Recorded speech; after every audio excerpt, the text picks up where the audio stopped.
Welcome. I'm Julia Manchester, national political reporter at The Hill. Thank you for joining us for our program today, Building Consensus Around Environmental Policy. We partnered with the American Conservation Coalition, Browngirl Green, and the Schwarzenegger Institute to get a read on what both conservative and progressive climate Gen Z activists think is most important when it comes to climate change and the environment. While the Republican base remains opposed to environmental protections and the overwhelming frontrunner in the presidential race, former President Donald Trump, has promised to quote-unquote drill, drill, drill if he's reelected, many young Republicans are looking for conservative policies to address climate change. With that in mind, we're bringing you a series of bipartisan discussions where we talked about everything from environmental justice, nuclear energy, permitting reform, green jobs, climate solutions, and green economy opportunities. We invite you to join in on the conversation. You can tweet us at The Hill Events using the hashtag #TheHillEnvironment. Former Governor Arnold Schwarzenegger joined the climate activists at an off-the-record roundtable to discuss the importance of climate change. When I go up to Capitol Hill in Washington, and I met with Republican environmentalists. The interesting thing was that some of them didn't believe in climate change. And which I totally understand. For my first interview, I sat down with Barnard, the president of the American Conservation Coalition, and Kristy Drutman, founder of Browngirl Green and co-founder of the Green Jobs Board. Kristy is a speaker, consultant, media producer, and environmental educator, passionate about working at the intersections between media, diversity, and environmentalism. Chris believes that America can win the clean energy arms race and compete with China in the 21st century. Take a listen. So, Kristy and Chris, you don't really see a conservative and a liberal or someone who leans to the right, leans to the left, partnering up for an event like this, especially in today's political climate. Talk about why this is so important, particularly for young voters and young activists. I think we're at a time where the climate crisis is real and we need young people, regardless of your political affiliation or background, to get involved. And I think a lot of young people care about this issue and want to get on board, but don't necessarily know how to navigate that in today's polarized, political climate. Things feel very heated and contentious, and that we're just rubbing up against each other, and that there's not really the ability to have these kinds of critical conversations where we can actually bring in empathy and humanity and talk about this issue that matters the most to us, which is climate change. Right. And Chris, from your perspective? Yeah, polling shows 81% of young Republicans under the age of 35 believe climate change is real and they want to do something about it. And to your point, they aren't really part of this conversation. They don't feel heard, whether it's either on the left or by Republicans in Congress, and they care. And so what we do at ACC is we represent those young conservatives to make their voices be heard and to participate in conversations like this, because we firmly believe that we have ideas and solutions to bring to the table, and we want to figure them out. And at the end of the day, this is a nonpartisan issue. Ronald Reagan said, the environment is not liberal or conservative. It's just a common sense issue, and that's the way that we approach it. And that's how we partner together to find common ground on how can conservatives and liberals come together and come up with solutions that actually do something that will solve this problem and also be good for the country. Now, Republican or conservative and climate change or environmentalism, you don't often hear those words together in the same sentence. Talk about this community of young conservative or young Republican environmentalists and why they're not maybe until now heard as much. Yeah, well, I would say that it wasn't always this way. If you look back in American history, Teddy Roosevelt, who was a Republican president, founded kind of the modern conservation movement, put over 200 million acres of public land aside to be protected. The first national park, Yellowstone National Park, was first designated to be protected by Ulysses Grant, another Republican. Richard Nixon founded the Environmental Protection Agency. Ronald Reagan signed the Montreal Protocol. There's a really rich legacy and history of Republicans actually working on these issues, and often they worked across the aisle because the ideas were good. and to put policy over politics. Sadly, we lost that in the last few decades. Republicans and conservatives took a step back from these conversations, and ACC was founded in 2017 to really build what we call the conservative environmental movement, to go back to our roots, to go back to our legacy, and say, like, look, we care about the outdoors, we care about nature, we care about wildlife, we care about the planet that we live in, and so let's talk about solutions to protect that rather than like be stuck in this partisan rhetoric. And so really we're seeing more and more young people, especially, like I mentioned, 81% of young Republicans believe we need to do something about this. We're seeing a generational shift, and ACC is leading that. Right. And we hear so much about the language. I mean, the governor himself, Governor Schwarzenegger, said earlier, this word climate and climate change can be triggering to some people, and it honestly has a bit of a partisan connotation. Talk about the difference in language we hear between maybe more left-leaning environmentalists and more conservative environmentalists. I think a big part of the conversation we had today was that there's new opportunities to be able to talk about environmental issues that can reach people across the political spectrum, and a lot of that we're realizing comes down to things like air and water pollution, protecting the areas and the communities we care about the most, and making that the principle and the value, right? So instead of maybe not using terms like climate change, but focusing on this community aspect, you know, being able to create spaces that we enjoy to live in and to breathe in and to play in, then that's something everyone can agree on regardless of where you're coming from on the issue, and realize that maybe that's a way, if we talk about health and energy and you know, economic access and ability to get a job, if we're able to bring more of those opportunities to light on the co-benefits of living on a healthier and more stable planet, then people, regardless of where you land on the political spectrum, could get behind that. And Chris, in talking, you know, we talk about the young conservatives and older conservatives. Do you think there's a language barrier between those two groups within the movement? Yeah, and I'll start by saying, actually, like everything you just said, there's not a person in America that disagrees with that. And I kind of find it interesting that I feel like even your language has shifted from just doing the roundtable earlier today. And that's really cool to see, because at the end of the day, we care about the solutions, not about the way you talk about it. It's about getting people on board. And that's something that definitely, there is a generational gap. Like, if you were to say climate crisis, like you mentioned earlier, like a lot of older Republicans would be like, whoa, I am not comfortable with that term. But if you then say, like, actually it's about protecting your backyard, it's about giving access to your kids to live in a healthy environment with clean air and clean water, like that's something that everyone can get behind. And I think we need to stop dividing ourselves politically or even generationally and just think about the ways that we can relate to this on a human personal level. Like, most Americans don't have an understanding of what like carbon dioxide is, or like parts per million, or net zero by 2050. That doesn't really mean much to most people. But if you talk about economic opportunity from clean energy, or if you talk about getting rid of pollution that's in the air that you breathe or the water that you drink, if you have beautiful national forests to go hike in, that's what people can understand. And if we can bring it back to that personal level, then we're going to just see a lot more people coming together on this rather than being divided by it. And I just wanted to say, like, a big part of our conversation was also that a lot of communities have just been left out of this conversation, right? Marginalized communities, Black, Indigenous, people of color, rural communities, people who are living in poverty currently.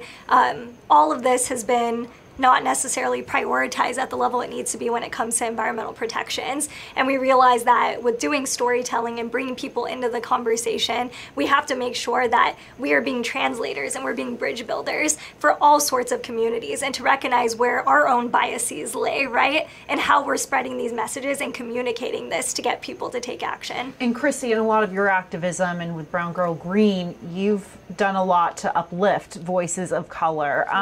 Talk about how the intersection of environmentalism and communities of color, how communities of color are affected, and how you're working to uplift these communities. Yeah, due to so many systemic factors that have disenfranchised communities of color all across this nation today, many communities of color are living on the front lines of environmental disasters, environmental pollutants, and proximity to hazards every single day. And for me, I believe that many of these communities are not at the forefront of these conversations, aren't given a platform to talk about how their communities have essentially been neglected, have been gaslit, have been convinced that their needs around clean air and clean water are invalid and a lot of these communities have had to fight tooth and nail to prove the validity of the environmental harms that they have been facing.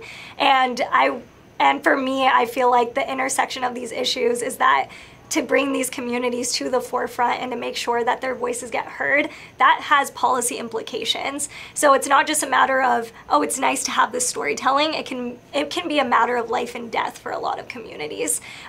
Because if their stories aren't told, then the policies that get implemented aren't necessarily centering their needs front and center, right? Mm-hmm. And so for me, I figure if I can use my platform to make sure that their voices and their stories are heard, that hopefully it can create these cultural ripples and reach the right people who can potentially influence the right folks in positions of power to really prioritize and take the needs of these communities seriously and provide them with the political resources and economic resources they need to protect their communities. And Chris, how is ACC working to reach communities, rural communities, communities of color, all of these different communities in the country? How are you guys working to reach them? Yeah, at the end of the day, we see this as an issue of environmental pollution harms people kind of across the political spectrum. It doesn't really matter if you're a white person or a black person, if you're living near an area that's polluted, that's going to impact you. And the way that we approach that is, at the end of the day, we need to be protecting the environment and having clean air and clean water for everyone. Mm-hmm. And there's actually opportunity here that when we're talking about tackling pollution, tackling climate issues, it's about reframing this conversation to not be like, oh, we're going to leave some people behind. Some people will just have to learn to code. And like there's like a whole conversation there where we're like trading some communities for other communities. The way that we approach this is every single community in the country and in the world has a stake in a healthy environment. And we need to give them the opportunity to have a seat at the table. Like I talked to coal miners in Utah, and they tell me that their biggest export is young people because they don't have the economic opportunity to be a part of the future. I talked to white working class communities in Appalachia, and they're struggling economically. And so how can those communities also be brought into the conversation? And I think politically that's really where ACC fits a niche where conservatives have the opportunity to broaden this conversation. And it's about all Americans, all communities, and offering the opportunity for any person, including marginalized communities, including poor communities, no matter their race, to have a seat at the table and to see a bright future that we can offer to them. Oftentimes, I think when lay people and people not in the environmental activism community, when they hear about environmental activism, sort of the first thing they see, in the headlines and such, are these protests. I mean, one big thing has been, protests at these art museums, and it seems like that's garnering the most attention. It's obviously very eye-catching, but I want to hear what you both think about where the activist space can improve, and really, and I think you speak to this a lot, Chris, what the difference between activism and action ultimately is. I would say that there's huge opportunities for cross-sector collaboration. I think there's a lot of opportunities for government, nonprofits, for-profits, community organizers to be coming together in coalition together to hear each other out. I think a lot of rooms are siloed when it comes to climate solutions, and I think if we were able to bring more stakeholders together that come from different backgrounds, from different sectors, we might be able to find common ground even in those arenas as well, not just by political affiliation, but also implementation of the solutions. We were talking about today that even if we do have a collective vision of the future, how those things get implemented does still lie along, our own political lines or our own theories of change, right? And what needs to happen in the world. And so in order for us to really create dialogue on how to find common ground on those deeper levels requires a lot more conversations of different stakeholders. And so I see that being a really huge opportunity is cross-sector collaboration, also intergenerational conversations. Can be really important to also talk about, where are the gaps where young people are showing up, we are showing up their activism and advocacy, but we don't have the resources or the support necessarily to push our initiatives forward to the extent we want to be. Whereas the older generation does have access to those resources. They do have access to these power structures. So how are they holding themselves accountable to understanding that they have access to that and making sure that they're redistributing that to those of us who are fighting each and every day for our communities? Right. And Chris, yeah. There are very few people that are actually convinced by like someone throwing tomato soup at the Mona Lisa or blocking traffic. Yeah. That's a tactic that I feel like is on the extremes, and most average Americans look at that and they're like, that does not represent me at all. And it fascinated me even during the conversation today. We had people that were like, yeah, don't put me in that camp. Like, Yeah. I care about this issue, but I'm not out there like doing these stunts in museums because, again, like I care about real tangible solutions and policies. And so at the end of the day, we need to be orienting to action, not activism. And so a lot of what ACC does is we have over 40,000 members at over 100 chapters across the country. These are people that are productive members of their community. They'll go clean up the local beach, or they'll help restore an oyster reef. They'll plant trees in the local park, or help a farmer with some regenerative practices on their land. Like, those are things that have tangible benefits for the community, rather than just being angry on social media or doing these stunts that actually, at the end of the day, don't convince anyone. It might actually even make the problem worse politically. So I think there's definitely a huge opportunity for us to reframe around solutions rather than around rhetoric. Before we wrap, what is one area you each think you can find common ground on within the environmental space? Well, I'm really passionate about the future of green jobs and the green economy. I think there's a huge opportunity. Yeah. Green. Tell us about that effort. Yeah, totally. Well, Green Jobs Board came out of my desire as someone who comes from the environmental advocacy background and couldn't find a job when I left school. Yeah. And ultimately, I was so passionate about these issues, but was ultimately like, how am I going to get a job to be able to pay my bills after finishing university? And, you know, I realized how difficult it is for so many people to find a job to work on these issues, despite how passionate they are, and to find jobs that pay well and pay decently. And so I started sharing on social media about green jobs and green opportunities. And basically, a lot of people were getting so excited about it to the point where it built enough momentum on social media, especially from Gen Z, that it became a company. And now we are getting engagement from thousands of people, especially young people across the country right now, that are using us as their main go-to resource to find a job to work on climate. And organizations and companies across the country are actively using us as a recruitment resource to bring more diverse talent into climate work as well. A lot of people in this country right now are struggling economically and financially. A lot of people can't put food on the table to feed their kids. And that's a reality. As much as we want people to care about climate change and environmental issues, if people are living in polluted environments and they're not able to pay their bills, they're not going to want to get involved in this space. And so it's really important that those of us that are pushing for these initiatives are creating opportunities for people to get trained, to build jobs, to build long-term career opportunities, and also generate economic wealth and opportunities for their communities. Because ultimately, if we want to create those co-benefits of environmental, economic, and social change that we so desperately are seeking, while also addressing a looming climate crisis, pairing those things together is really important at this time. And I think people across the political spectrum can agree that job creation, the opportunity for an economy that can actually support people and the planet, I think everyone could get behind that.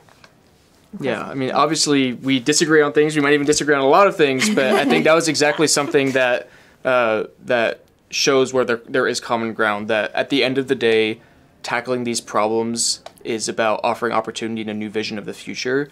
And whether there's the conservative way of looking at it is like, we're going to decouple from China and we're going to beat the Chinese Communist Party, and we're going to make sure that we have good American manufacturing paying jobs, all those things. Or for you guys, it's talking a little bit more from like the green job perspective or whatever it might be. At the end of the day, if we're talking about like good American jobs that are supporting clean energy and things like that, and these goals that we can all get behind, then I think that's common ground, and we want to go towards that. And there's a reason that Texas is the largest producer of clean energy in the U.S., right? They see clean energy and they don't necessarily think, oh, I'm doing my part to fight climate change. They see clean energy and they're like, dollar signs. Like, that's a good job for my community. I don't have to export my young people anymore because the coal plant nearby is shutting down.